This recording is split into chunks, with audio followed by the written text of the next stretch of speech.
Narito na ang balita mula sa GMA Integrated News. Maulang panahon muli ang nararanasan ngayon sa ilang bahagi ng Mindanao. Ayon sa Pag-asa, nasa red heavy rainfall warning ang Agusan del Sur, Davao de Oro at Davao Oriental. Orange rainfall warning naman ang Davao City, Davao del Norte at Surigao del Sur. Habang yellow rainfall warning sa Bukidnon, Lanao del Norte, Maguindanao Provinces, Sarangani, Cotabato Provinces at Sultan Kudarat. Pinaalerto ang mga residente sa banta ng baha at landslide. Tatagal ang mga nasabing babala hanggang alas 11 ngayong umaga. Ang pag-uulan sa Mindanao at maging sa ilang panig ng Visayas ay epekto ng trough o extension ng binabantayang low pressure area na nasa labas ng Philippine Area of Responsibility.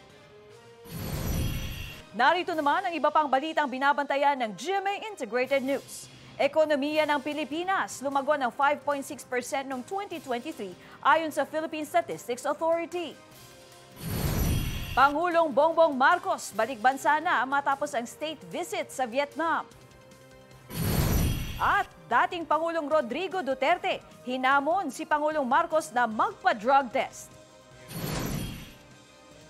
Para sa mas malaking misyon at mas malawak na paglilingkod sa bayan, ako po si Katrina Son ng GMA Integrated News, ang News Authority ng Pilipino.